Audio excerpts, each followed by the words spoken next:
वैराग्यम्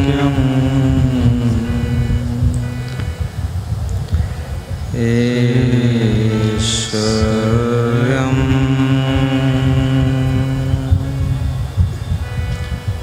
यशः श्रीशमुदाहृतम्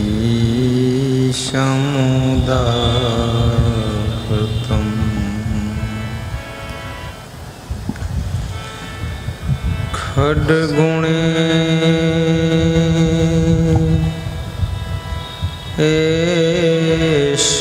ऐश्वर्युक्तो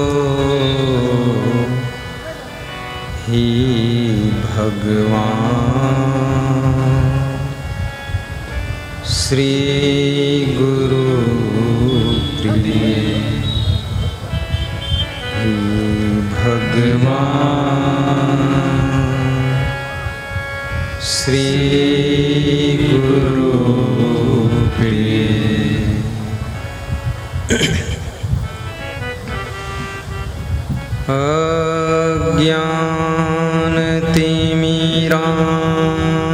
अज्ञानतिमिरान्धस्य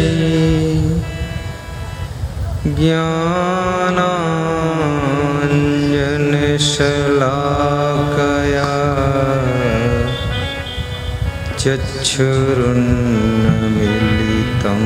येन तस्मै श्री गुरुवे नमः। तस्मै श्री गुरुवे नमः।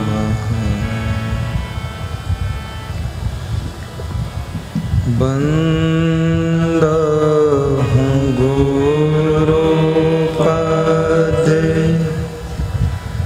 पदों में परागा सुरुचि सुबास सरस अनुराग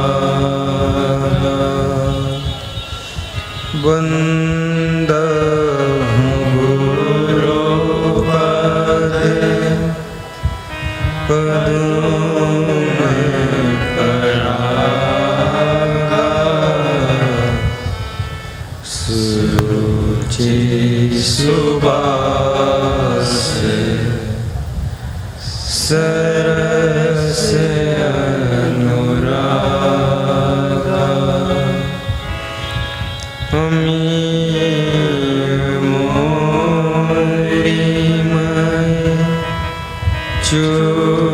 चूरन चालू समान सकल रुझे परिवारू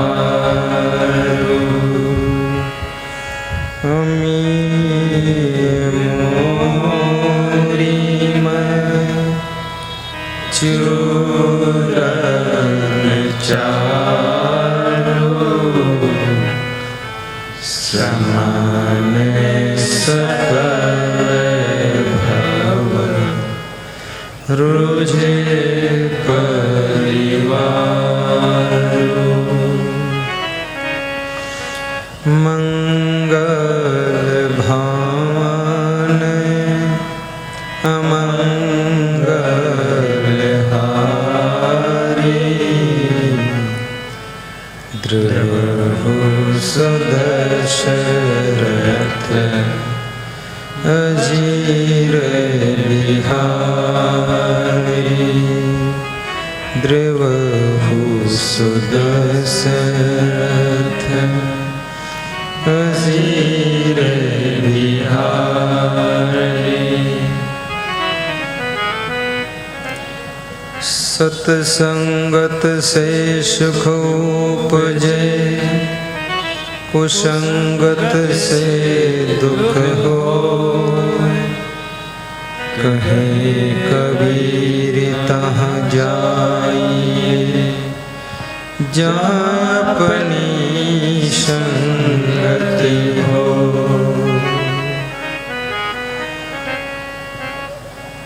एक घड़ी आधी घड़ी आधी में पुनिया तुलसी संगति साधु की कटे कोटि अपराध।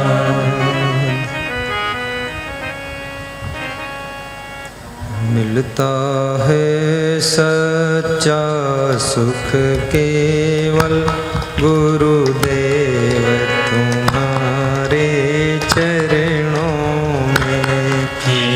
सब गाइए, ताली बजाकर। सुख केवल गुरुदेव तुम्हारे चरणों में। मिलता है सच्चा सुख केवल गुरुदेव तुम्हारे चरणों में। गुरुदेव तुम्हारे चरणों में। बस प्रेम मेरा भरपूर रहे भगवान तुम्हारे चरणों में। बस प्रेम मेरा भरपूर रहे भगवान तुम्हारे चरणों में। गुरुदेव तुम्हारे चरणों में। हे नाथ तुम्हारे चरणों में। हे संत तुम्हारे चरणों में। गुरुदेव तुम्हारे चरणों में। तन मन धन अर्पण है मेरा गुरुदेव तुम्हारे चरणों में। तन मन धन अर्पण है मेरा गुरुदेव तुम्हारे चरणों में। बस प्रेम मेरा भरपूर रहे। हे संत तुम्हारे चरणों में।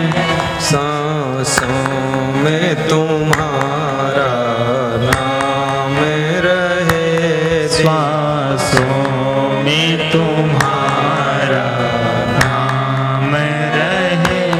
दिन रात सुबह और शाम रहे। दिन रात सुबह और शाम रहे। हर वक्त यही बस ध्यान रहे। हर वक्त यही बस ध्यान रहे। गुरुदेव तुम्हारे चरणों में। भगवान तुम्हारे चरणों में। हे क्षमा तुम्हारे चरणों में। गुरुदेव तुम्हारे चरणों में। बोलिए सद्गुरु भगवान की जय हो। संत भगवान की जय। भक्त भगवान की जय।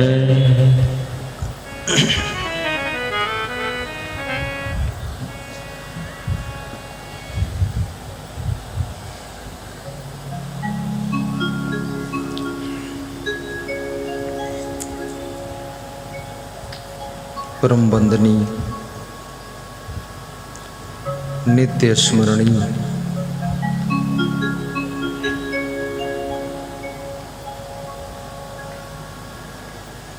आत्मबोध देने वाले सद्गुरुदेव पूज्यपाद श्री क्षमादेव जी के पावन चरणों का आशीर्वाद लेकर हिंदुस्तान की अवतार भूमि उत्तर प्रदेश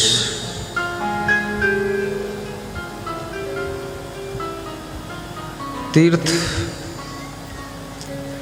नगरी डिस्ट्रिक्ट सीतापुर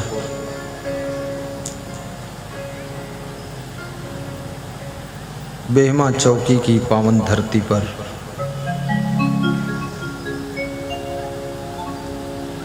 महान भक्त श्री अभिषेक यादव के पिता श्री रामदास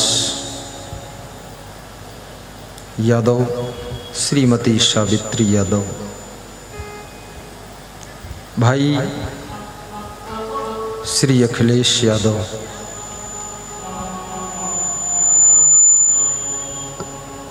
राजेश यादव, श्री सुशील यादव, विकास यादव, बहन ज्योति, घर की माताएं बहनें श्रीमती संध्या, श्रीमती रीना, श्रीमती हेमलता, पूरा परिवार नमन वंदन के लिए आप सबके सम्मुख आपका अभिनंदन कर रहा है। ताली बजाकर उनका स्वागत करें।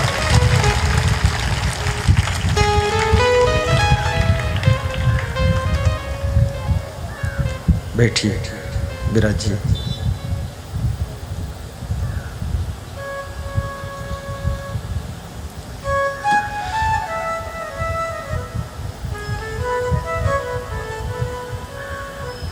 जगत को मंगलमय करने वाले समस्त संत महात्मा, धर्म स्नेही बंधुओं, श्रद्धा मूर्ति देवियों और सबके प्रिय बच्चों,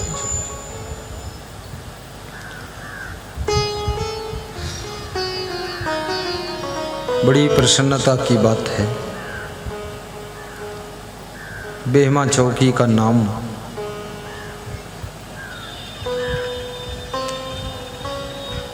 बहुत दिनों से महान भक्त श्री अभिषेक के पवित्र मुख से सुनता था। उसके पहले इस रोड से हम महमूदाबाद के लिए जब मास्टर श्री सुरेश चंद्र वर्मा जी के यहाँ जाते थे, गुजरते थे, लेकिन ध्यान नहीं था कि बेहमा चौकी कोई है। पर आज बेहमा चौकी धर्म की चौकी बन चुकी है, भक्ति की चौकी बन चुकी है, सत्संग की चौकी बन चुकी है। और पुलिस चौकी तो पहले से थी ही, पर अब सत्संग की भी चौकी हो गई। पधारे हुए पुलिस जवानों को सब इंस्पेक्टर श्री सुरेश कुमार यादव जी अपने जवानों के साथ एक साथ खड़े होकर दर्शन दें। कैमरा उनकी तरफ घुमाने की कोशिश करें। ताली बजाइए, जवानों का अभिनंदन करें। बैठिए। सीतापुर लाइन से आए हुए सब इंस्पेक्टर तिवारी जी की टोली पर्दे के पीछे अपनी सेवाएं कर रहे हैं। आज मंडप की शोभा निराली है। सीता इंटर कॉलेज महमूदाबाद से श्री रमेश वाजपेयी जी, वहाँ के डायरेक्टर, दानी हैं, ज्ञानी हैं, विद्वान हैं, समझदार हैं, व्यवहार कुशल हैं। लखनऊ से पधारे हुए श्री राम सागर यादव जी सपरिवार खड़े हो जाए। श्री रंजीत डॉक्टर साहब, आप भी चिन्हट में प्रोग्राम कर चुके हैं, बहुत श्रद्धा है। बैठिए।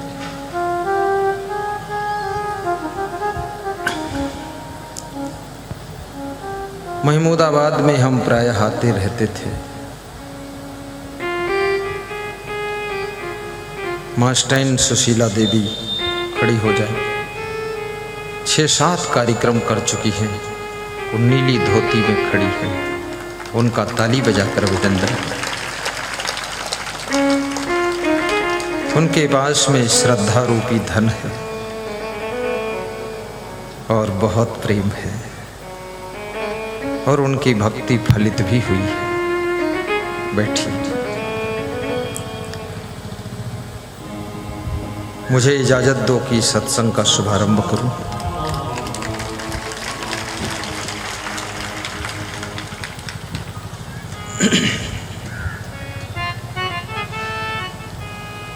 को राम रसिक रस पियहुगे, को राम रसिक रस पियहुगे, पियहुगे जुग जियहुगे, पियहुगे जुग जियहुगे, को राम रसिक रस पियहुगे, को राम रसिक रस पियहुगे।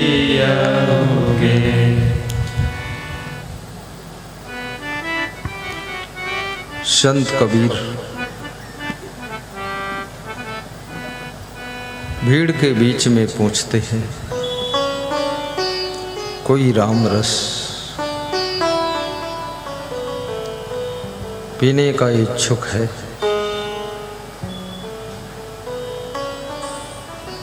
और राम रस की महिमा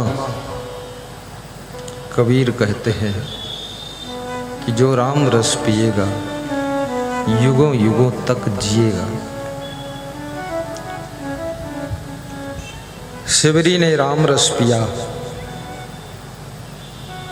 आज भी उसका नाम अमर है। मीरा ने कृष्ण रस पिया, आज भी उनका नाम अमर है। और जिन्होंने माया रस पिया, उनका नाम तब भी बदनाम था, आज भी बदनाम है।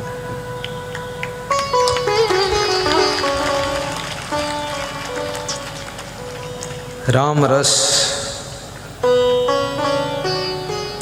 किसे कहते हैं? भक्ति ही राम रस है।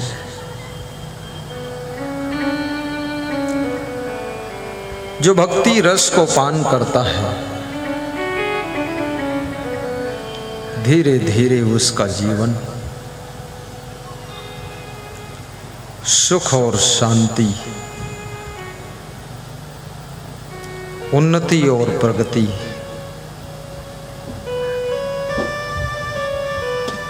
मुक्ति और सद्गति, नीति और प्रीति के पथ पर अग्रसर होने लगता है। ये भक्ति का रस कोई साधारण रस नहीं है।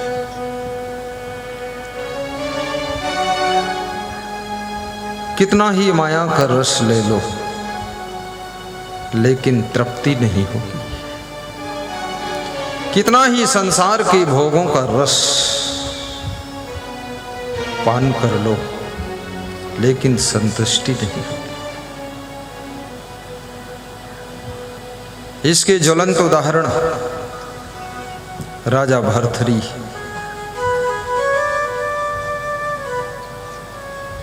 संसार के रस में डूब जाते हैं। अंत में जब तृप्ति नहीं मिलती है, बहुत टेंशन होती है। माया के रस की विशेषता है, जितना अधिक उसमें डूबोगे उतना अधिक टेंशन बढ़ेगी। चिंता बढ़ेगी, उलझन बढ़ेगी, अशांति बढ़ेगी, खुशियां घटेंगी। और भक्ति के रस की विशेषता है, थोड़ा सा भक्ति रस चखोगे तुरंत शांति एहसास होगी, सुख एहसास होगा।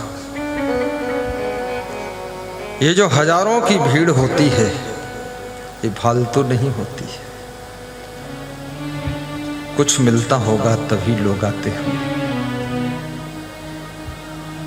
किसी को बहुत कुछ मिलता है और किसी को कुछ मिलता है।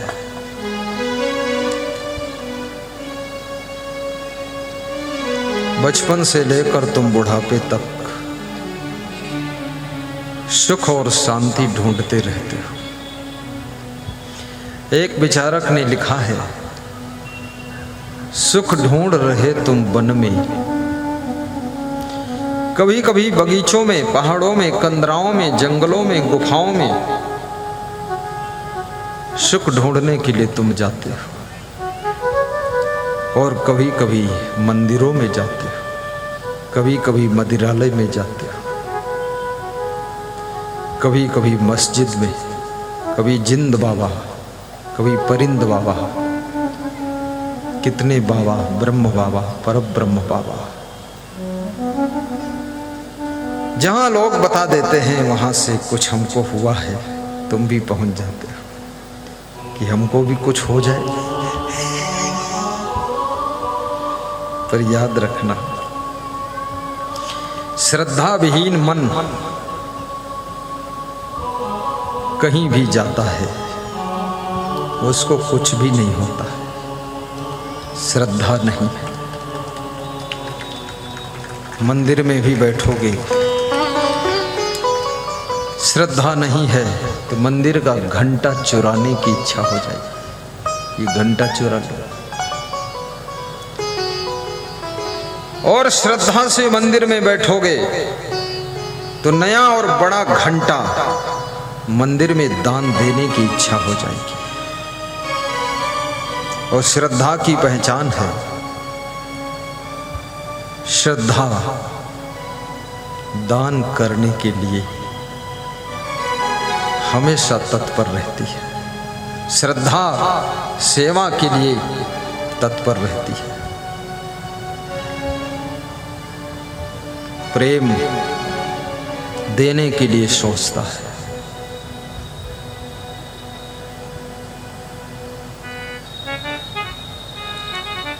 तुम्हारे द्वार पर कोई अतिथि आता है, उससे जब तुम्हें प्रेम होता है तुम सोचते हो इसको क्या न खिला दूं, कितना अच्छा इसका बिस्तर लगाता। अलीगढ़ से महान भक्त श्री सतीश चंद्र कश्यप परिवार के साथ में तपोभूमि विश्व कल्याण आश्रम कबीर धाम लखीमपुर खीरी में आए। कहने लगे, एक मन में दुख रह गया। तुमने कहा क्या? बोले आप हमारे यहाँ आए और 10 मिनट आपने आराम किया, लेकिन हम आपको तकिया नहीं दे पाए, सिरहाने लगाने की तकिया। तो मैं मुस्करा कर बोला कि मैं तकिया लगाता ही नहीं। बोले लगाते नहीं हो? तुमने हम नहीं लगाते। बोले हम 1.5 महीने से असमंजस में थे, गुरुजी को 35 प्रकार का जलपान खिलाया, 2-4 प्रकार का गुरुजी ने खाया, देखा, कुछ छू लिया, देख लिया, छोड़ दिया, सब अच्छा किया मैंने, बिस्तर अच्छा लगाया, लेकिन तकिया नहीं दे पाए। हमने कहा हम तकिया लगाते ही नहीं। बोले अब ये भी दुख मिट गया। जिनसे प्रेम होता है उनकी सेवा के लिए हर व्यवस्था करने का मन होता है और उनकी सेवा करने में थकान भी नहीं आती है। पति पत्नी जनवरी महीने की ठंडक में रात्रि 10 बजे हाथ पांव धोकर सो गए थे। ठंडी महीने में 9-10 बजे सब सो जाते हैं। 10 बजे रात को कोई आया, दरवाजा खटखटाया। पति ने अपनी पत्नी से कहा, देखो श्रीमती जी, कौन दरवाजा खटखटा रहा है। पत्नी अच्छे स्वभाव की थी, जाकर देखती है, बुद्धिमान भी थी, खिड़की से झांक कर बताती है कि आपकी मित्र आई हुई है। रात में कोई आपका दरवाजा खटखटाता है, कृपया अचानक दरवाजा नहीं खोलना चाहिए। छत से देख लो, झांक लो, समझ लो कौन है, उसके बाद दरवाजा खोलना चाहिए, खतरा हो सकता है।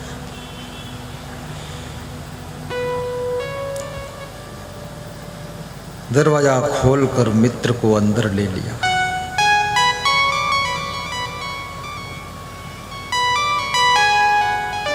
कभी जब व्यक्ति बहुत रात में आपके घर आता है तो उसकी भी कोई मजबूरी होती है, अन्यथा रात को आपको डिस्टर्ब नहीं करना चाहता, पर आया है।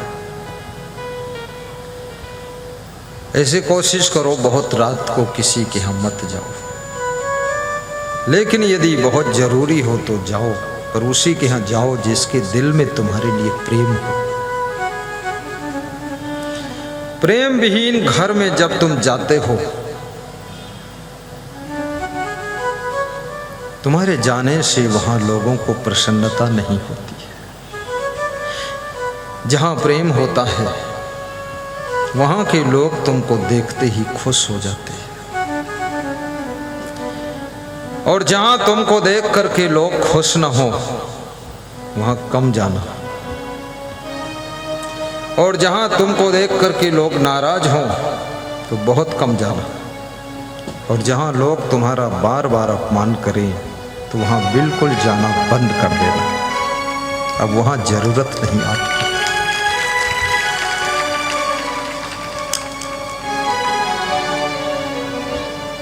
जिस जगह पे अपना मान न हो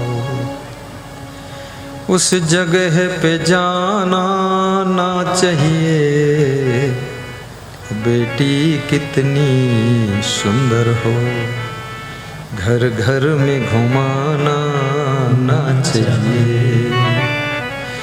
पत्नी कितनी प्यारी हो हर बात बताना ना चाहिए। दिल में दुख कितना ज्यादा हो पर सबसे कहना ना चाहिए, पर सबसे कहना ना चाहिए।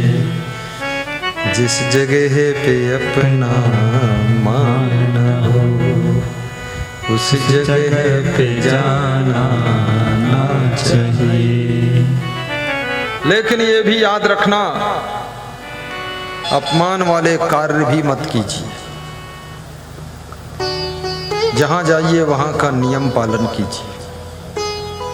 घरों के भी नियम होते हैं, गृहस्थों के भी नियम होते हैं, रिश्तेदारों में भी नियम होते हैं, संतों में भी नियम होते हैं, सत्संग मंडप में भी नियम होते हैं। अब तुम नियम का उल्लंघन करोगे, गलतियां करोगे तो आपका अपमान कोई दूसरा नहीं कर रहा है, आपका अपमान आपकी आदतें और आपकी गलतियां करा रही है। इसलिए उसको भी छोड़िए। कहीं सत्संग में आप गए, वहां पान तमाकू खाकर थूके और फिर कहें कि उन्होंने कहा यहां से उठ के बाहर जाइए, मेरा अपमान किया। नहीं, आपके पान तमाकू ने आपको बाहर किया। इतनी सभ्यता तो सीखो। हमें उस ग्रेड में रहना भी चाहिए।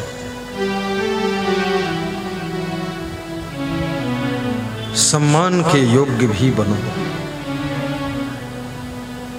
फालतू सम्मान की ख्वाहिश करने वाले लोग जहां जाते हैं वहीं उनको लगता है कि हमारा अपमान हो रहा।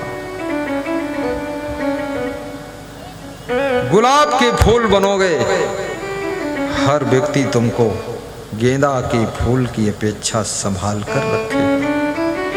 बबूल के कांटे बनोगे और गुलाब की फूलों का स्थान ढूंढोगे, कभी मिलने वाला नहीं। इसलिए अपना ग्रेड बढ़ाइए। अपनी योग्यता बढ़ाइए, अपना लेवल बढ़ाइए।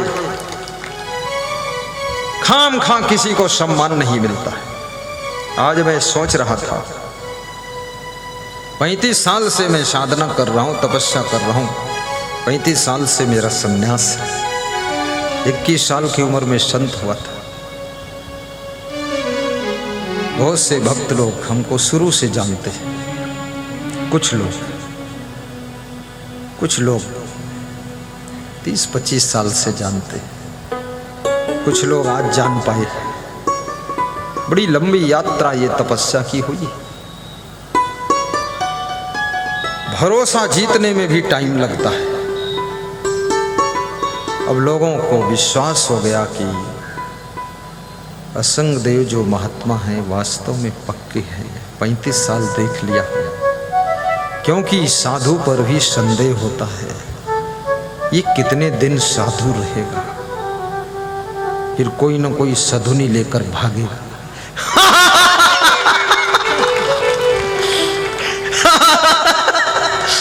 साधु भी खतरनाक होते हैं।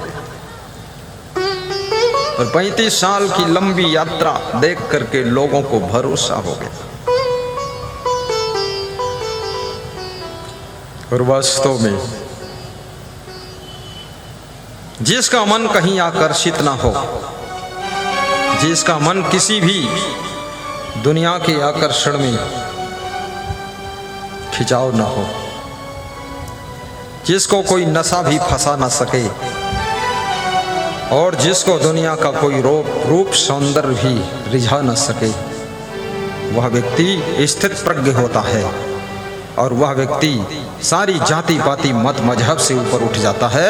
और वो नर के रूप में नारायण होता है, पुरुष के रूप में पुरुषोत्तम होता है, वो महिला नारी के रूप में नारायणी होती है। बोलिए सद्गुरु भगवान की जय। भगवान के क्या गुण होते हैं, उन गुणों को भी याद करो।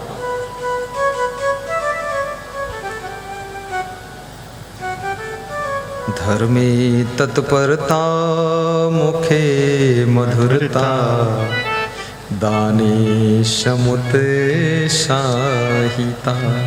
ये भगवान के गुण हैं।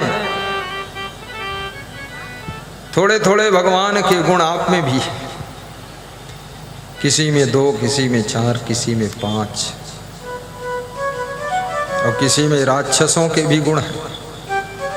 भगवान के उल्टा।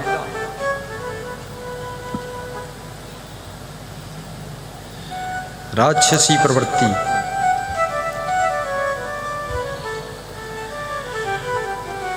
धर्मे तत्परता, मुखे मधुरता, दाने समुत साहिता।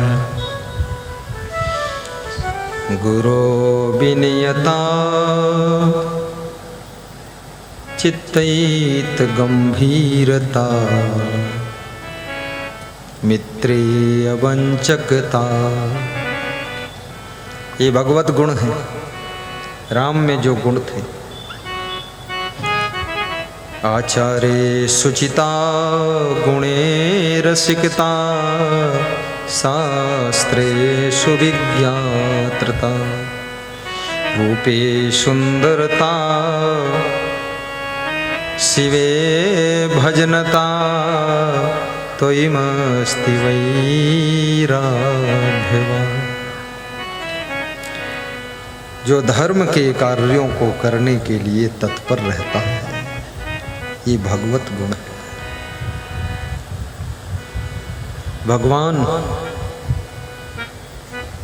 कभी कभी भगवत कार्य तुम्हारे हाथों से कराता है।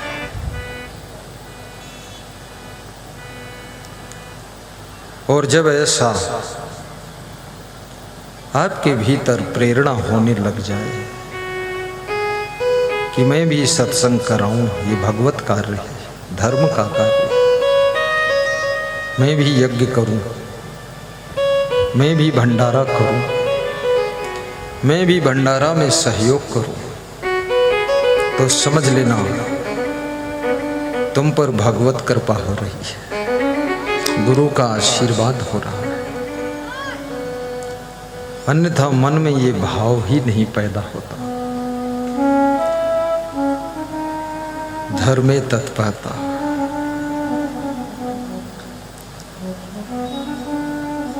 जब जब हो ही धर्म की हानि, जब जब हो ही भगवान को कष्ट मत दीजिए की उनको जन्म न लेना पड़े। धर्म को हनन मत करो, धर्म का नुकसान मत करो। धर्म मिटने लग जाता है तब रामायण कहती है कि भगवान फिर अवतार लेते, नर के रूप में आते। राम का रूप भी तो नर का रूप था ना, कृष्ण का रूप भी नर का रूप था। कृष्ण यादव परिवार में आए थे और राम क्षत्रिय परिवार में आए थे, परशुराम ब्राह्मण परिवार में आए थे। भगवान अलग अलग ग्रुप में आता है, जिसमें ज्यादा गड़बड़ी उसी में आता है। सुधारता है कि हो सकता है हमको अपनी जाति का मानकर ही लोग सुधर जाए, इसलिए भगवान बहुत रूप धारण करके आ जाते हैं। जब जब हो ही धर्म की हानि, धर्म आप हिंदू धर्म में हैं, यहाँ टोटल हिंदू धर्म बैठा हुआ है। हो सकता कोई इस्लाम धर्म का भी भाईजान आया हो सकता कोई सिख धर्म से भी आया हो, तो मुझे दिख नहीं रहा है, क्योंकि वेशभूषा भी ईसाई धर्म से भी कोई बैठा हो छिप करके।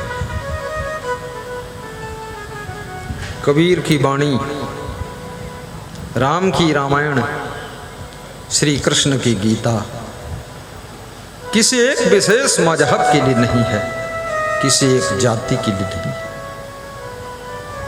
संपूर्ण मानव समाज के उद्धार के लिए।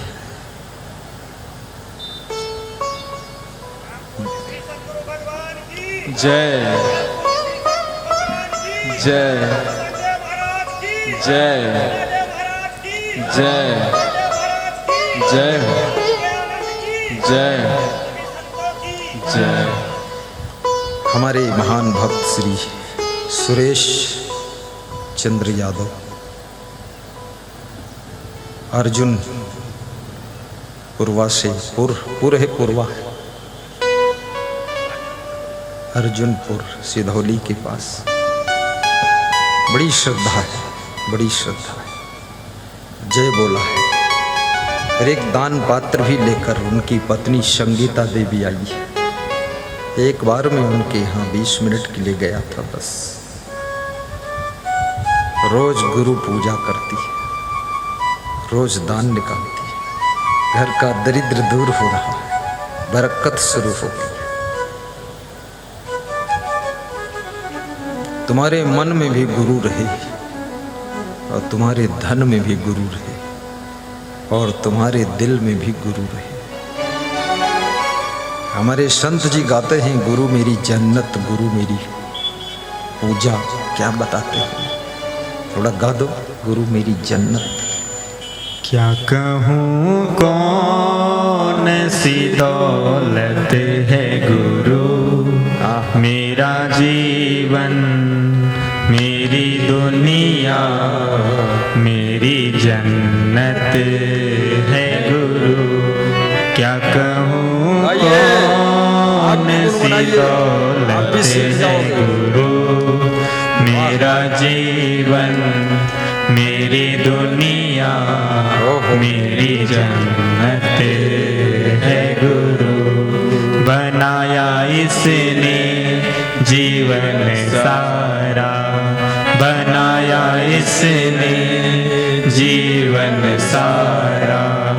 रोम रोम इनका ही साया, रोम रोम में इनका ही साया, साया ही नहीं काया है मेरी, साया ही नहीं काया है मेरी, उपकार है इनका श्वासों पर, मेरी पूजा मेरी बरकत है गुरु, मेरा जीवन मेरी दुनिया मेरी जन्नत है गुरु, क्या कहूँ कौन सी दौलत है गुरु, मेरा जीवन मेरी दुनिया मेरी जन्नत है गुरु।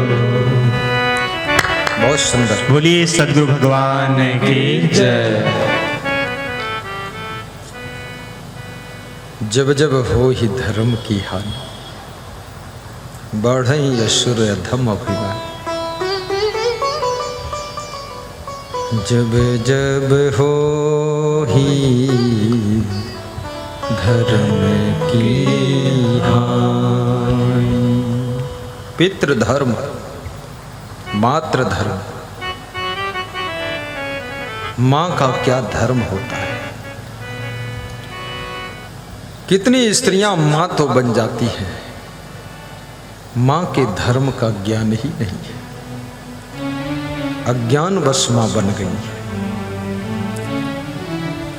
कितने लोग पिता बन गए लेकिन पिता का धर्म क्या होता है ज्ञान नहीं है, शराब पी रहे, ताश खेल रहे, जुआ खेल रहे, ये पिता का धर्म नहीं है। अब तुम किसी संतान के पिता बन चुके हो, तुम्हारी जिम्मेदारियां बढ़ चुकी है। अब कई जिंदगी आपके शरण में है।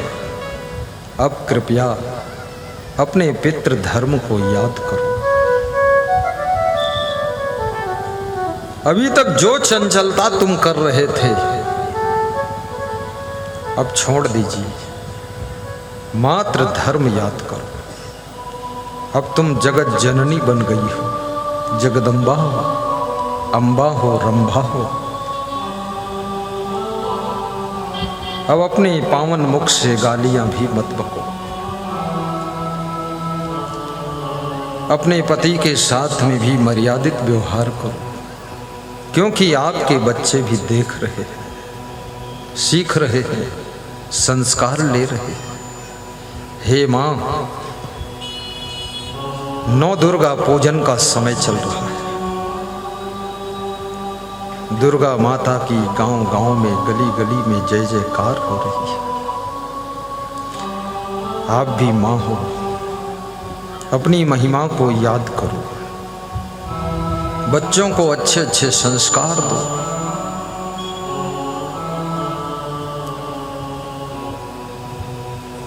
बच्चों को अच्छी अच्छी बातें सिखाओ। पत्नी का भी धर्म होता है, इसलिए उसे धर्म पत्नी कहते हैं। अब तो धर्म पत्नी बहुत कम लोग कहते हैं। अब बहुत से लोग कहते श्रीमती, मतलब मति माने बुद्धि और श्री माने सिर्री, इसकी बुद्धि सिर्री। पागल पागल बुद्धि की है श्रीमती। और फिर कितने लोग कहते हैं मैडम, मैं तो समझता नहीं डमाडम मैडम ये सब की। और बहुत बड़े शहरों में चले जाओ तो मेम साहब, वो बकरी में करती हो, मेम साहब। हमारे प्राचीन शब्दों में बहुत बड़ी जान थी। शब्दों की शक्ति को समझो। भगवान श्री राम से कोई पूछता था ये कौन है आपकी, वो कहते थे ये मेरी भार्या। धर्मपत्नी शब्द बहुत अच्छा है। और ये मेरे पति हैं, ये भी कहना अच्छा है। अब पति भी बहुत कम कहती हैं, स्त्रियां कहती हैं ये मेरे हस्बैंड हैं। हस्बैंड, जब पत्नी कहे हंस तो हंस, जब कहे बैंड तो बंद हो जाए, बस हस्बैंड। पति देव कितना सुंदर शब्द है। अभी गुरुदेव के लिए कोई नया शब्द लोगों ने नहीं ढूंढ पाए हैं, नहीं कुछ और बता देंगे हमको भी। हाँ,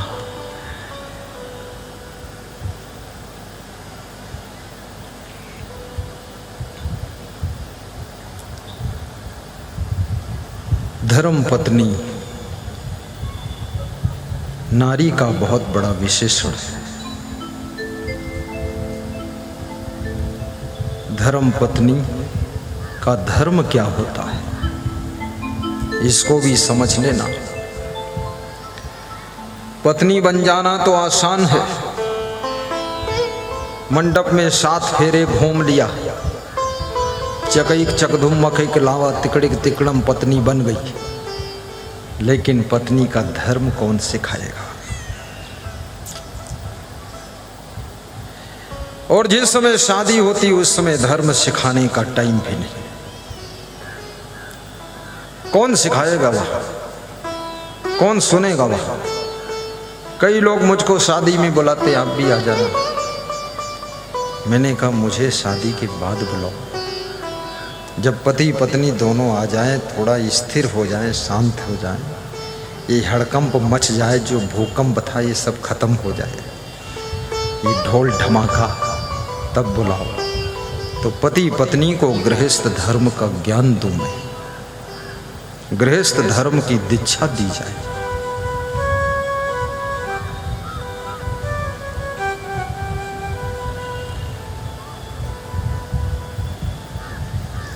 और यदि ये संत की बहुत बड़ी जिम्मेदारी है, संत सभी गृहस्थों को संभालने की जिम्मेदारी संत की है। संत अगर विश्राम करता है तो गृहस्थ का विश्राम खत्म हो जाता है। संत को बहुत मेहनत करना चाहिए, बड़े बड़े सत्संग समागम कर कर के गृहस्थ धर्म का ज्ञान देना चाहिए। ये गृहस्थ धर्म साधारण धर्म नहीं है।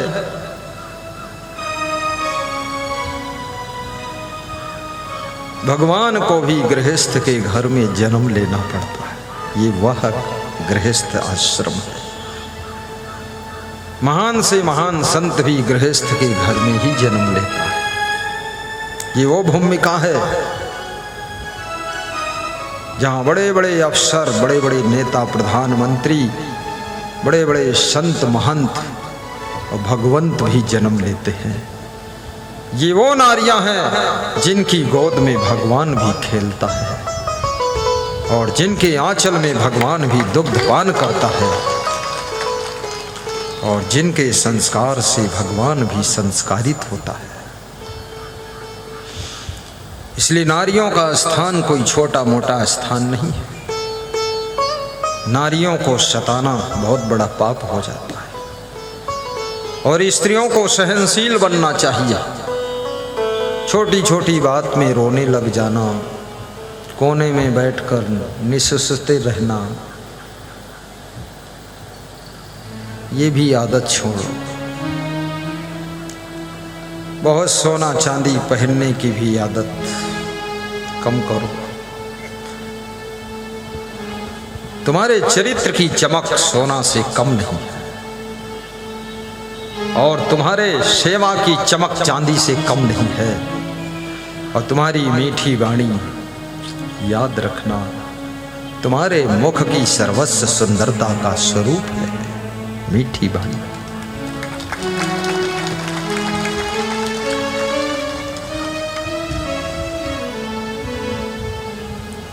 अपने पति से भी संभल कर बोलिए, माता पिता से भी संभल कर बोलिए, छोटे बड़े का अदब लिहाजा रखिए,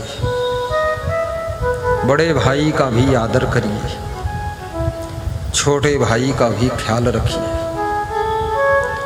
कोई रिश्ते में उम्र में छोटा है लेकिन बुद्धि में तुमसे बड़ा है तो उसका विशेष ध्यान रखिए, क्योंकि सारा खेल बुद्धि का ही है। भगवान कृष्ण की पालन पोषण करने वाली मां यशोदा कहती है, कृष्ण तुम मेरे हाथों से पल रहे हो, यशोदा को यश देने के लिए आए हो, नंद बाबा को आनंद देने के लिए आए हो, नहीं तुम्हें कोई जरूरत नहीं पड़ी थी मेरे पास आते।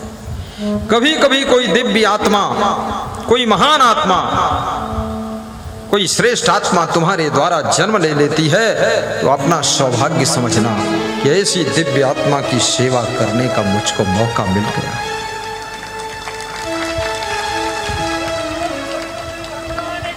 जय जय जय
जय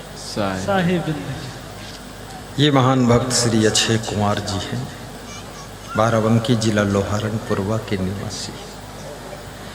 श्रद्धा है, कभी कभी जय बोल देते हैं, हम भी सुनते रहते, इंतजार करते रहते हैं, अब पूरा हो गया, पूरा हो गया, पूरा लंबा चलता।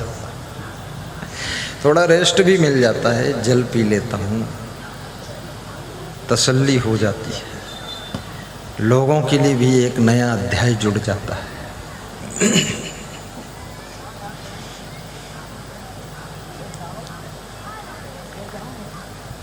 यदा यदा हि धर्मस्य ग्लानिर्भवति भारत, अभ्युत्थानम् अधर्मस्य तदात्मानं सृजाम्यहम्,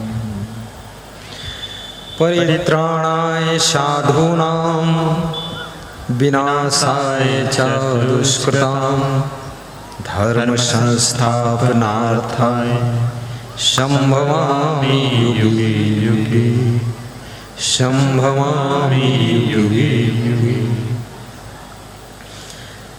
ये श्रीमद् भगवत गीता का श्लोक है। अर्जुन ने श्री कृष्ण से पूछा था कि हे भगवान, आप कब अवतार लेते हो? कृष्ण ने कहा था, जब धर्म घटने लगता है, अधर्म बढ़ने लगता है, दुष्टों का विनाश करने के लिए और पवित्र आत्माओं को, सज्जनों को शांति प्रदान करने के लिए, धर्म की स्थापना के लिए मैं अवतार लेता हूँ।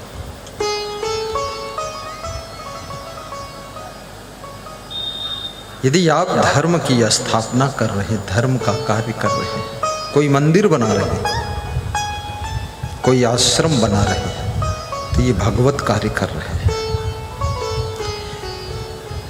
आप धर्म का प्रचार कर रहे हैं, जैसे अभिषेक यादव जी ने किया है, बहुत मेहनत किया है, बहुत हिम्मत है उनके पास।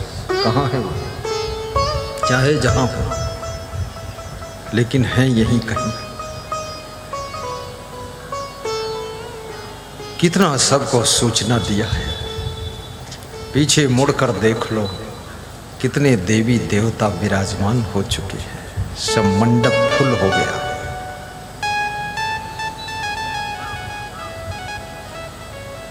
धन्य है, धन्य।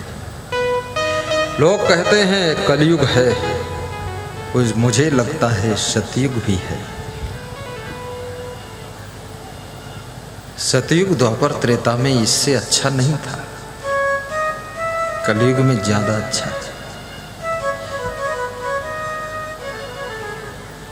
त्रेता में साधु संतों को राक्षस खा जाते थे, कलयुग में राक्षस खाली मुर्गा खाते हैं, मछली खाते हैं, साधु संतों को तो नहीं खाते ना, तो अच्छा है उससे। मैं तो चाहूंगा कलयुग ही रहे, कम से कम हम तो बचे। साधु संत को खा जाते थे।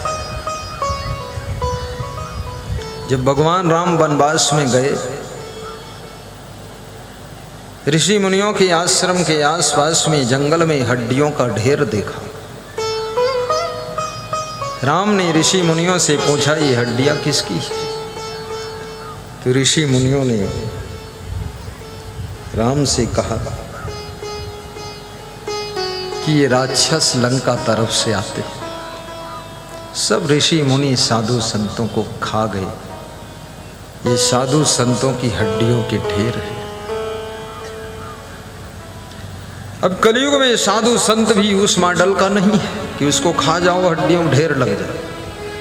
अब तो साधु संत के हाथ में शासन प्रशासन, मुख्यमंत्री है, राक्षसों की हड्डियों का ढेर लगा देता। 8400 राक्षसों को परलोक पहुंचाया है मुख्यमंत्री बाबा जी ने, 8400। तो हमने कहा कि किसी को मारना तो पाप होता है।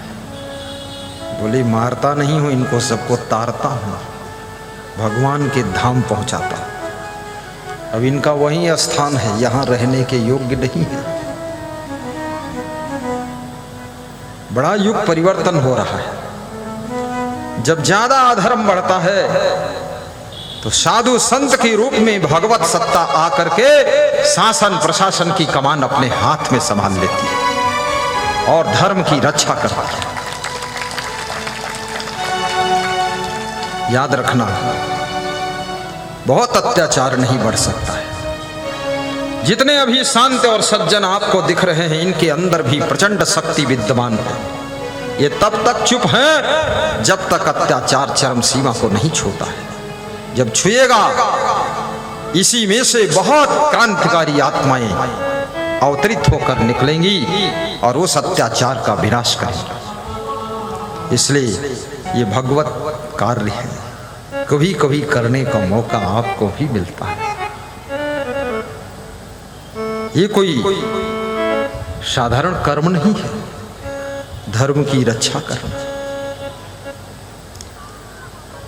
जब जब हो ही धर्म की हानि, चौपाई दोहराना, भाव से गाना।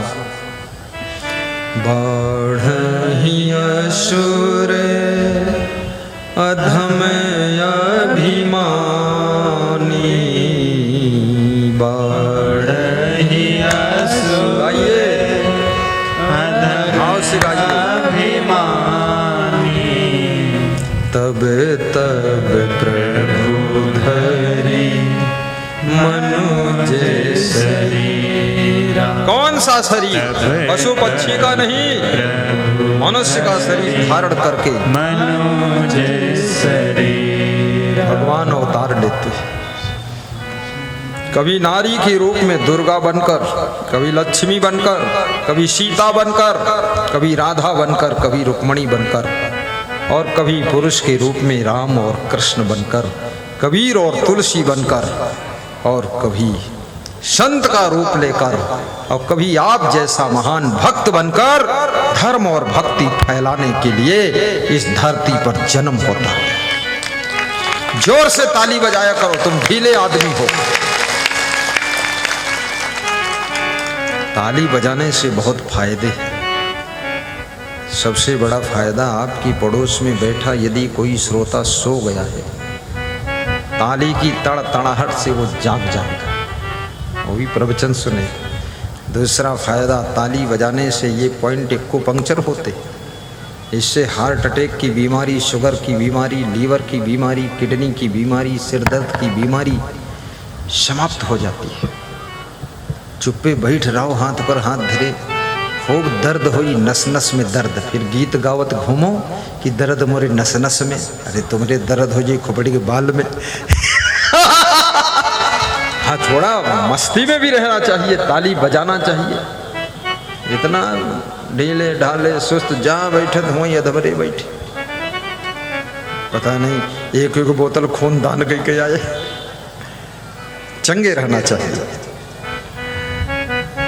जोर से ताली बजाना सीखो, बजा के दिखाओ एक बार, बजाते रहो। अरे बंद करो, प्रवचन भी होना, कमाल है। और हंसना भी चाहिए। बहुत मोटा मोटा मुंह बनाकर बैठोगे, गुरुजी भी डर जाएंगे। थोड़ा हंसना भी चाहिए। गुरुजी के साथ हंसो, फिर घर में जाकर पति पत्नी हंसो, अपने माँ के साथ हंसो, पिता के साथ हंसो। लेकिन मैं नहीं कहूँगा, तुम समझो, ऐसी जगह मत हंसो जहाँ फंसोगे। हंसना भी समझ के, खुश रहना चाहिए इंसान को। ये दुनिया में जो हो रहा है तुम पूरा बदल नहीं सकते। जो हो चुका है, जो होने वाला है, तुमको पता ही नहीं। फालतू टेंशन लेकर बैठोगे आप। अभी भूकंप आ जाए, ये धरती धस जाए, हम आप सब नीचे चले जाएं, एक साथ मुक्ति हो जाएगी। क्या पता है? अभी तो प्लानिंग बनाकर बैठे हो, घर जाऊंगा, ये करूंगा, वो करूंगा, ये कल करना है, परसों वो करना है, अगले साल ये करना है। सारी प्लानिंग धरी की धरी रह जाए। इसलिए जब सब कुछ हमारे बस में नहीं है तो टेंशन करने की जरूरत भी नहीं। उचित कर्म करो। कर्मणे स्वाधिकारास्ते मा फलेश कदाचन, स्वयं कर्म करोत्यात्मा स्वयं तत्फल मसनते, स्वयं भ्रमंत संसारे स्वयं तस्माद् विमुच्यते। कर्म में तेरा अधिकार है, फल तो कर्म देगा। कर्मानुसार फल तो सभी मिलता यही है, मिलता यही है।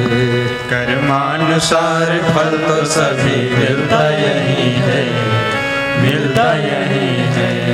कर्मानुसार फल तो सभी मिलता यही है।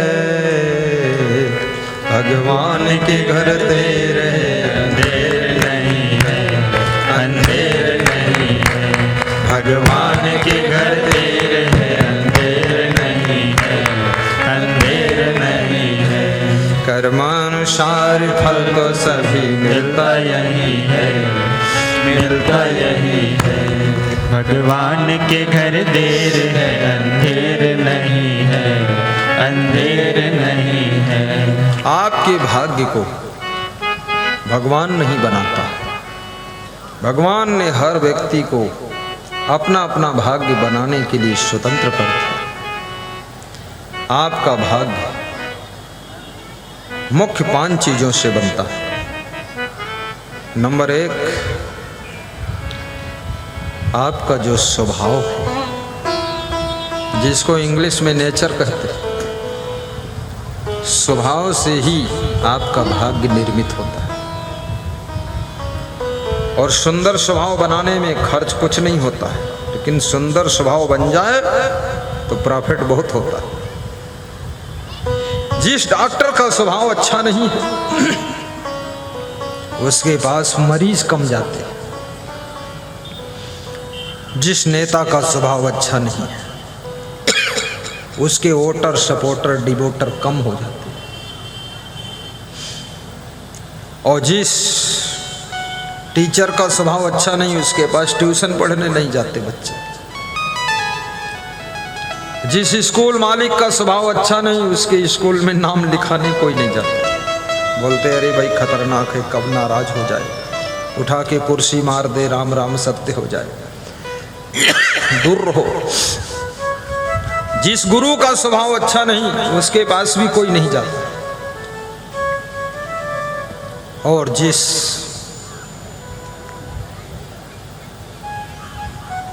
मजदूर का स्वभाव अच्छा नहीं उसको कोई मजदूरी पे रखना नहीं चाहता,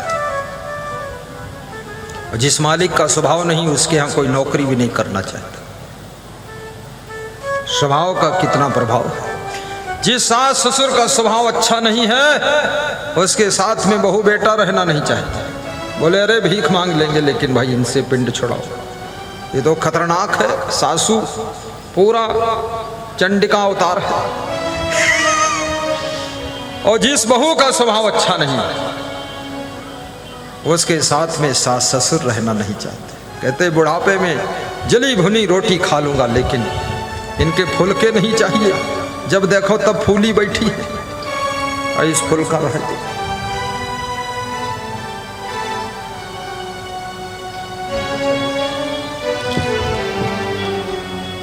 स्वभाव, जिस संत का स्वभाव नहीं अच्छा है उसके पास कोई भक्त नहीं आना चाहता। जिस मंदिर के पुजारी का स्वभाव अच्छा नहीं है उस मंदिर में दर्शन करने के लिए लोग कम जाते हैं। भगवान तो मूर्ति शांति से बैठी, लेकिन पुजारी का स्वभाव भी लोगों को आने नहीं देता।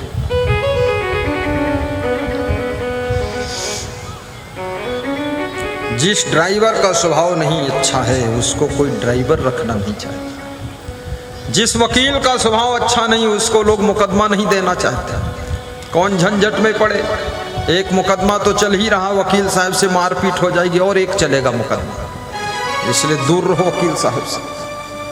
स्वभाव, इसलिए स्वभाव को सुंदर बनाइए। स्वभाव से भाग्य निर्मित होता है। भगवान राम का स्वभाव कितना सुंदर था, कृष्ण का स्वभाव कितना सुंदर था। आप तो राम के भक्त हैं, कृष्ण के भक्त हैं, कबीर के भक्त हैं, तुलसी को मानने वाले हैं। स्वभाव पर भी ध्यान दीजिए। पूर्ववासियों ने राम से पूछा था कि भक्ति में क्या करना पड़ता है, तो राम ने कहा था सरल स्वभावे न मन कोटि लाई। सरल स्वभाव, जिस बेटी का स्वभाव अच्छा नहीं, माँ बाप जल्दी से शादी करके उसे ससुराल भेजना चाहते हैं कि हमारा पिंड छूटे। न मन कोटि, और जिस स्त्री का स्वभाव अच्छा नहीं उसको पति भी छोड़ना चाहता है। वो कहता भले जेल में रह ली लेकिन इनके साथ न रही। ये देखिए स्वभाव का कितना प्रभाव है। जिस गुरु का स्वभाव अच्छा नहीं उसके साथ कोई साधु संत रहना नहीं चाहता। बस अकेले कुटियम पड़े हैं, कुटिया उनका कूटा करते, कुटम कुटाई चल रही है। इसलिए गुरु का स्वभाव भी सुंदर होना चाहिए। और दुकानदार का स्वभाव यदि अच्छा नहीं है उसकी दुकान पर कोई ग्राहक नहीं आना चाहता। स्वभाव सहनशील होना चाहिए, स्वभाव गम खाने वाला होना चाहिए, और स्वभाव सरल होना चाहिए, स्वभाव विनम्र होना चाहिए, और स्वभाव सबको प्रेम करने वाला होना चाहिए। उदार स्वभाव होना चाहिए। खर्चा भी कीजिए, अरे कंजड़ बनकर रहोगे तुम्हारे घर में चींटी भी नहीं आएगी। कितने लोग बहुत कंजूस हैं, उसके घर की बहुएं भी बहुत दुखी हैं, परेशान हो। और कितने लोगों का स्वभाव बड़ा फिजूल खर्ची का स्वभाव है। 1 लाख मिल जाए वो भी उड़ा देंगे एक ही दिन में। कमाना 1 रुपया नहीं, उड़ाना 1 लाख। उनके स्वभाव से भी सब हैरान है कि भैया इतना हम कमा कर नहीं दे पाएंगे, हुर्र फुर्र करते रहो। फिजूल खर्ची स्वभाव में नहीं होनी चाहिए, कंजूसी भी स्वभाव में नहीं होनी चाहिए। विवेक करके खर्च करो। दारू के नाम पर कंजूस बन जाइए, 1 रुपया मत खर्च करिए। जुआ के नाम पर कंजूस बन जाइए, 1 रुपया मत खर्च करिए। लेकिन धर्म के नाम पर हजारों लाखों खर्च करिए, क्योंकि ये खर्च करते हो और यही पुण्य आपके भाग्य को प्रबल बना देता है।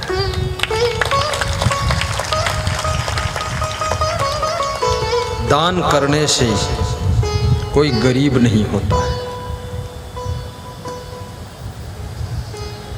दान हमेशा आपको धनवान बनाता है। कहीं न कहीं वो रास्ता निकालेगा। दान धर्म, आपकी उन्नति होगी। उदार स्वभाव, सेवा भावी स्वभाव। इस सभा में अरुण वर्मा पिंडौली रायबरेली से आए खड़े हुए। ये महादानी भक्त है। अयोध्या में आश्रम निर्माण के लिए 2.5 लाख रुपए दान देने का संकल्प लिया। 2.5 लाख। बैठिए मत, एक बार और खड़े हुए, देख लो इनको ठीक से। खेती करते हैं। जब पहली बार इनके घर गया, छप्पर था, मिट्टी की दीवारें, पपड़ा फटे हुए उसके। अब गिरी, कब गिरी? गुरु पर गिरी कि चेला पर गिरी, पर नहीं गिरी। तो मैंने ऐसे उठाकर देखा। हमने कहा ये सब साफ हो जाएगा आपका, यहाँ महल बनेगा। आज वहाँ महल बन गया है। मोटरसाइकिल की एजेंसी है, बहुत बड़ा बिजनेस है। जितने भाई हैं सब बिजनेस कर रहे हैं। पूरा परिवार एकता के सूत्र में बंधा हुआ। डेली प्रॉफिट कम से कम 50,000 का डेली प्रॉफिट हो रहा हो, तभी तो 2.5 लाख देगा। जब जेब खाली होगी तो क्या देगा? मैंने उनके माँ से पूछा, श्रीमती आशा देवी, ये कैसे उन्नति हुई? तो ग्रामीण महिला है, बोली सब तुम्हारी कृपा है, तुम्हें तो देहे हो सब। ऐसे बोली। दान किए धन ना घटे, कही गए संत कबीर। तुलसी पंछिन के पिए, घटे न सरिता नीर।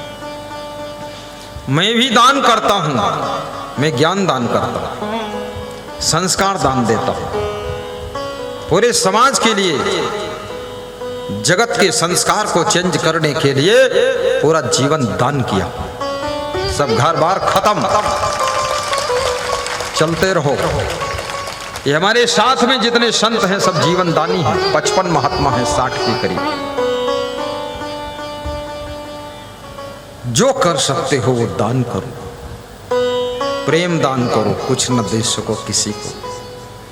एक महात्मा अमेरिका में समुद्र किनारे टहल रहा था। अंग्रेज ने उससे पूछा कि आप रात में कहाँ रहोगे? तो महात्मा ने कहा कि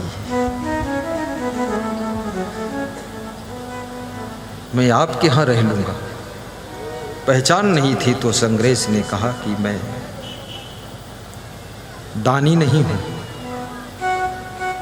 बोले कोई बात नहीं, आपने प्रेम से पूछा है, ये प्रेम के शब्द दान दिया है, इसी से मुझे तसल्ली हो गई। हाथ पकड़ा उस अंग्रेज ने महात्मा का, आइए मेरे साथ में, आपकी जीवन भर सेवा करूंगा, पूरे अमेरिका में आपका प्रचार करूंगा। वो और कोई संत नहीं था, वो स्वामी राम तीर्थ थे, भारत देश के महान संत स्वामी राम तीर्थ। और उस अंग्रेज ने उनकी सेवा किया, उनके बहुत से समागम करवाए। प्रेम भी बहुत बड़ी चीज है। तो सुंदर स्वभाव बनाइए। दूसरी चीज तुम्हारे भाग्य को रचने वाली है, वह है आपकी वाणी।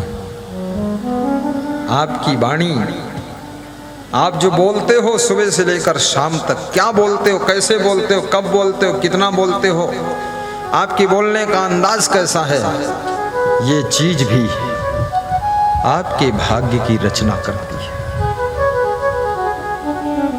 ये अड़बड़ गड़बड़ झड़बड़ सड़बड़ बोलते रहो, भाग्य बिगड़ेगा। खूब गाली बकते रहो सुबह से उठकर, भाग्य चौपट होगा, घर में कंगाली आएगी। कितने लोगों के घरों में सुबह तो भगवान का नाम कोई लेता ही नहीं है, बड़ा गाली गलौज होता है, बड़ा शोरगुल मचता है। और इसलिए मचता है कि आधे सो रहे हैं, आधे जाग रहे हैं। सोने वालों को लोग कैसे कैसे जगाते हैं। आलसी भी बहुत लोग हैं, भारत देश में आलसियों की भी भीड़ है, और बूढ़ों से ज्यादा तो जवान आलसी है। हाँ, और जो जवान हो रहे हैं, 20 साल उम्र है, वह तो बहुत ज्यादा कमजोर है। उनके इतनी कमजोरी आई है कि टॉनिक पिए तभी चल पई हैं।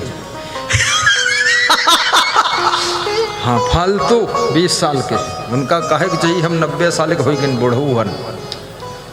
गुजरात में एक सज्जन कह रहे थे, हमारा लड़का हमसे ज्यादा कमजोर है गुरुजी। तो हम कहें तुम्हारी उम्र, बोले 60 साल। लड़का की उम्र कहीं 20 साल।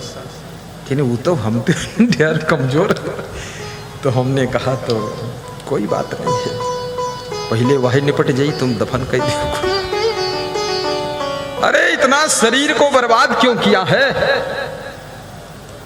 ज्यादा सोने से भी शरीर कमजोर हो जाता है, ज्यादा खाने से कमजोर हो जाता है, काम ना करने से शरीर कमजोर हो जाता है, अंड संड खाने से शरीर कमजोर हो जाता है, और जिसका पेट खराब रहता है उसका शरीर कमजोर हो जाता है। शरीर को शक्तिशाली रखिए,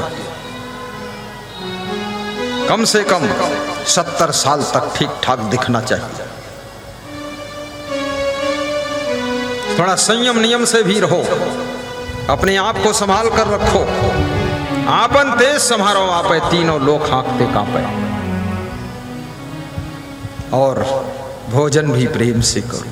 गुस्सा में भोजन करोगे आपका शरीर कमजोर हो जाएगा।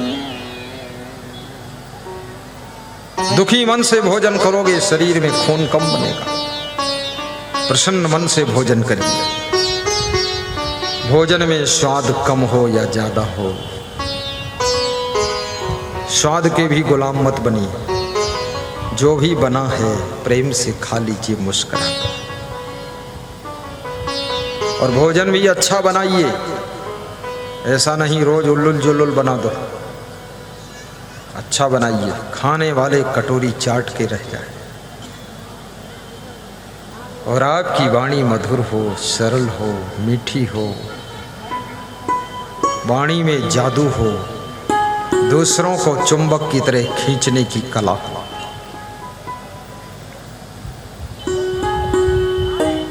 भगवान राम कैसे बोलते थे, किस तरह बोलते थे, आपको पता है, मुझे पता है, तुमको भी पता है, पर तुम्हें भूल गया। मैं याद दिलाता हूं। जब केवट ने नाव लाने से इनकार कर दिया तो भगवान श्री राम ने केवट से क्या कहा है? कृपा सिंधु बोले मुस्काई। मुस्कराना केवल इंसान की धरोहर है, हंसना इंसान की संपदा है। बस पक्षी न मुस्करा सकते, न हंस सकते हैं, और ठहाका लगाना भी इंसान की दौलत है। बोलिए सद्गुरु भगवान की जय। जब तुम हंसते हो, वाह वाह, जय जय जय जय। हमीरपुर से आए हैं ये जय महान भक्त जय श्री मदन पाल जी। जय। जून में कार्यक्रम इनके यहाँ हुआ था, बहुत बड़ी श्रद्धा है। यहाँ विभिन्न जिलों से, दिल्ली से भी श्रोता आए। खड़े होइए दिल्ली वाले तेजपाल, देखिए दिल्ली वाले खड़े, तेजपाल की पत्नी दिल्ली। उधर मुड़ जाओ, पीछे देखेंगे लोग, बिजनेसमैन है। कह रहे थे आपका प्रवचन सुना तो आपने प्रवचन में कहा था नौकरी मत ढूंढो, नौकर ढूंढो। मैं नौकरी करता था, नौकरी ढूंढता था। मैंने खुद का बिजनेस किया, बहुत कमाया, अब नौकर ढूंढता हूँ, नौकरी नहीं ढूंढता। मालिक है वो। बैठिए बेटी,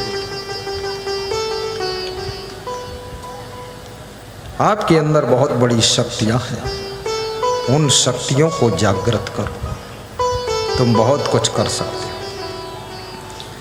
दूसरी चीज है मृदु वाणी, इससे आपका भाग्य बनता है। तीसरी चीज आपका चरित्र है। चरित्र बहुत बड़ी चीज है। जब सुपर्णखा राम के पास में आती है, राम का चरित्र यदि सुंदर ना होता तो राम लड़खड़ा जाते। याद रखना, चरित्र आपकी दौलत है, चरित्र आपकी संपदा है। चरित्र को बचाइए और चरित्र से आपके भाग्य में चमक आती है। चौथी चीज है आपका कर्म, जो सुबह से लेकर शाम तक कर्म करते हो। कर्म करने में सभी लोग स्वतंत्र हो, लेकिन कर्म करने के बाद तुम भूल सकते हो, पर कर्म कभी नहीं भूलता है, वो समय पर फल देता है। तब तुम कहते हो इस जीवन में हमने कोई ऐसा कर्म नहीं किया था, इतना दुख मिल रहा है। ये पूर्व जन्म के कर्म का फल है। आपका किया हुआ कर्म कभी मिटता नहीं है, वो फल देने के बाद जब भाग्य बन जाता है तभी वो कर्म शांत होता है। 1000 गायों के बीच में जब बछड़ा आता है तो अपनी मां को ढूंढ कर दूध पीता है, और बछड़ा के पास में अपनी मां का फोटो नहीं है, अपनी मां के पास जाता, मां भी पहचान जाती मेरा बच्चा है। याद रखना, ऐसे ये कर्म रूपी बछड़ा हजारों जन्म के बाद भी आत्मा रूपी मां को ढूंढकर कर्म का फल दे देता है। इसलिए कर्म कृपया संभल कर करें।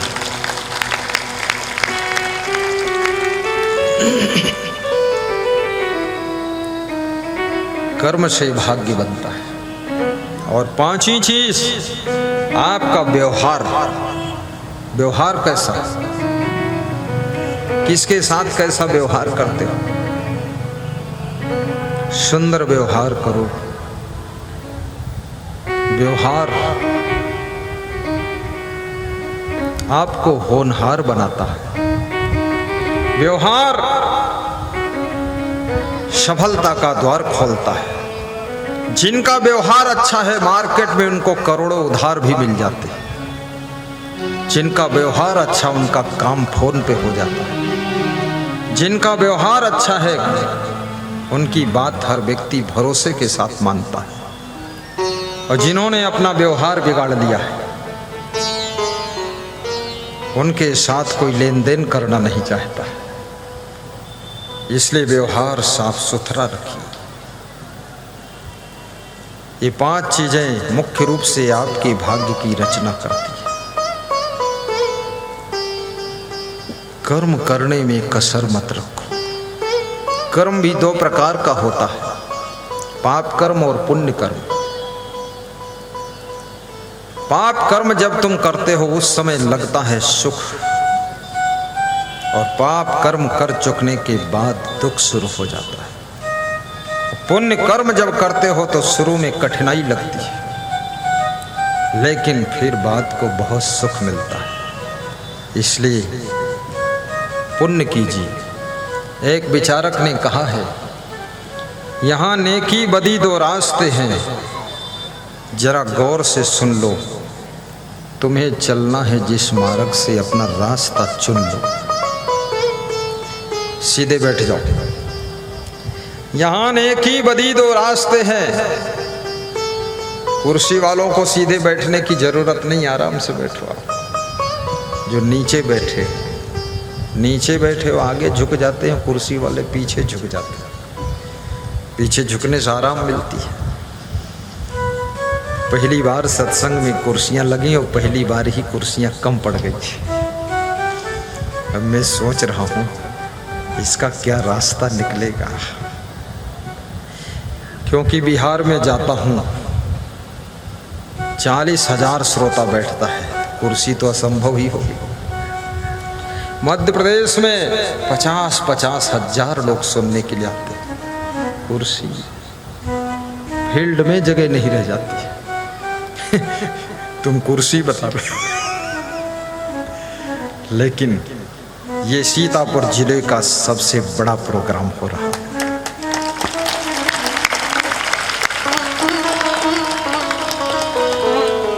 आज इस प्रोग्राम की समीक्षा करने के लिए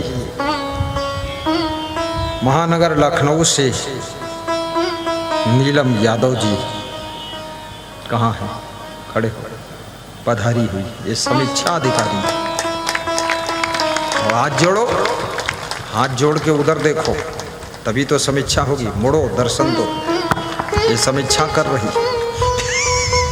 वो समीक्षा अधिकारी भी है। बैठो बेटी, धन्य हो। उनको भी व्यास का दिया आशीर्वाद दे रही है।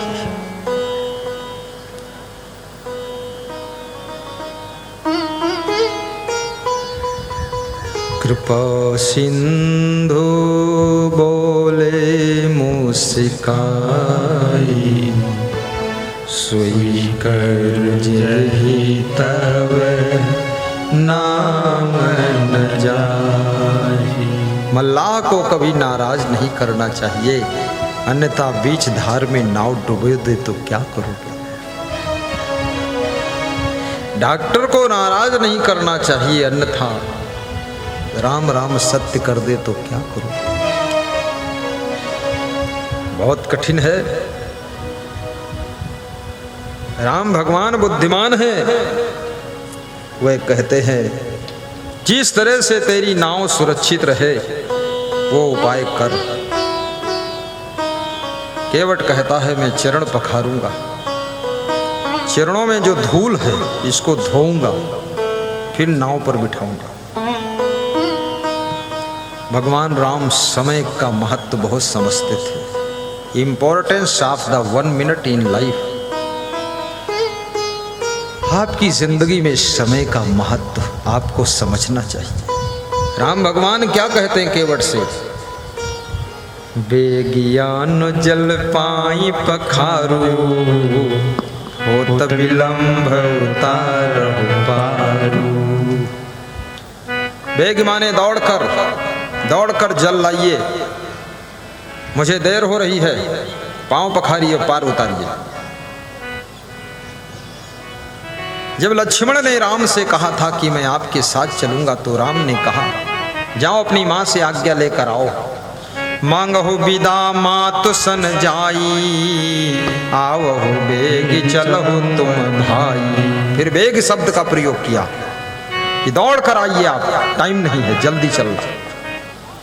जो आदमी इस दुनिया में फटाफट सब कार्यों को करता है, समय का सदुपयोग करता है, वो 3 जिंदगी का कार्य 1 जिंदगी में करके चला जाता है। बोलिए सद्गुरुदेव की जय। और ये ढीले ढाले लोग पांव ऐसे उठाकर धरते हैं जैसे बूढ़ा हाथी पांव आगे बढ़ा रहा। बर्तन मांजने गई महिला तो कटोरी पकड़कर पूछती है मांजू कि न मांजू। बस हो गया विकास, डेवलपमेंट पूरा। गाड़ी धोने गए, ऐसे अंगुली रगड़ रहे ब्रुश जैसे। अरे इतनी बड़ी गाड़ी है, मोटा कपड़ा लेकर झर फर करो, समय बचाइए। स्नान करने बाथरूम में घुस गए, 2 घंटे उसी में बैठे, अंदर से कुंडी लगा लिया। बाहर 10 लोग इंतजार कर रहे हैं कब खुले तो हम भी नहाएं, लेकिन उसमें कौन गया है पता नहीं। कोई भैंसा गया होगा, पड़ा है उसमें। अरे दूसरों का भी ख्याल करो, फट से स्नान करो, निकलो, टोटी खाली करो बाबा। दिमाग खराब करते दूसरे का। लीसण आदमी के साथ में बुद्धिमान आदमी भी उसका टाइम बर्बाद हो जाता। फटाफट काम करना चाहिए। भगवान राम से सीखो। लक्ष्मण से कहते हैं जाइए अपनी माता जी से विदाई मांगिए, मैं आपको ऐसे नहीं कह सकता मेरे साथ चलो, क्योंकि मेरे से ज्यादा तुम्हारी मां का अधिकार तुम पर है। मां आज्ञा देती है। राम कहते दौड़ कर आइए, आओ बेग चलो बन भाई। हे भाई दौड़ कर आइए और मेरे साथ वन को चलिए, पहले मां से विदा मांगिए। सुमित्रा बहुत समझदार है। जब आज्ञा मांगते हैं लक्ष्मण तो सुमित्रा धीरज धर्यो को अवसर जानी। सुहृद सरल बोली मृदुबानी और सरस हृदय से सरल स्वभाव से मीठी वाणी बोलकर सुमित्रा कहती है कि हे लक्ष्मण, ये राम तुम्हारे लिए ही बन जा रहे हैं, वे अपने लिए नहीं जा रहे हैं, तुम्हारे लिए जा रहे हैं। और जहां राम है वहीं अयोध्या है। जहां राम तहाँ अवध निवासु, जहां भानु तहाँ दिवस प्रकाशु। जहां सूरज है वहां दिवस है और जहां राम है वहीं अयोध्या है। अगर राम वन को जा रहे हैं तात तुम्हार काज कछु नाही। अयोध्या में तुम्हारा कोई काम नहीं, जल्दी उनके साथ जाइए। तुरंत आदेश दे दिया और एक बात समझा दी, जहि न राम बन लहि कलेशु, सोई सुत करो है उपदेशु। जिस प्रकार से राम को वन में कोई कष्ट ना हो, दुख ना हो, वही कार्य करना, मनमानी मत करना। रागो रोष ईर्षा मद मोहु, जन सपन हूँ इनके बस हो। हे लक्ष्मण, राग द्वेष रोष गुस्सा क्रोध ईर्षा और घमंड और मोह के वश में कभी मत होना। सकल प्रकार विकार बिहाई, मन क्रम बचन करहु सेवकाई। सब प्रकार से मनोविकारों को दूर करना, काम क्रोध लोभ मोह ईर्षा द्वेष इनसे दूर हो जाना और मन से कर्म से वाणी से प्रभु की सेवा करना। ये राम तुम्हारे भाई नहीं, ये भगवान हैं, इनकी सेवा करो जाकर। मन क्रम बचन करहु सेवकाई, तुम्हारे हेतु राम बन जाही, दूसर तात हेतु कछु नाही। बेटा तुम्हारे कारण भगवान वन को जा रहे हैं, तुम्हें कुछ यश दिलाना है उनको। वहां ईर्ष्या भी मत करना, क्योंकि राम के सेवक वहां बहुत मिलेंगे। निषाद राज मिलेगा, केवट मिलेगा, जामवंत मिलेंगे, गौ गवाक्ष नलनील अंगद मिलेंगे। सब तुमसे भी बढ़कर सेवा करेंगे, बड़ी बड़ी सेवा करेंगे। उनसे ईर्ष्या मत करना। देखिए माँ कितना बड़ा ज्ञान दे रही है। यही संस्कार माँ को देना चाहिए। अगर वहां तुम ईर्ष्या करोगे अंगद से तो क्या तुम जाओगे लंका में पांव अड़ाने के लिए? सबके साथ विनम्रता से रहना।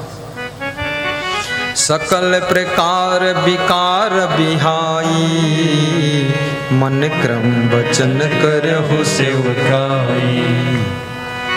जहि न राम बन लहि कलेशु, सोई सुत करे हुई है उपदेशु। एक चौपाई में लास्ट में कहा, पुत्रवती वती जग सोई, रघुपति भक्ति जासु सुत होई। वो नारी पुत्रवती है जिसका पुत्र रघुपति की भक्ति करे, अन्यथा न तरु बांझ भली बात बियानी, राम विमुख सुत ते हित हानि।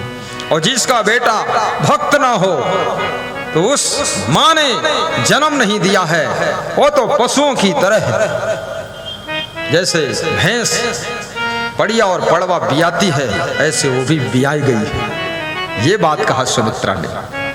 जानवर पैदा किया है, इंसान नहीं है वो, जिसके अंदर भक्ति नहीं है।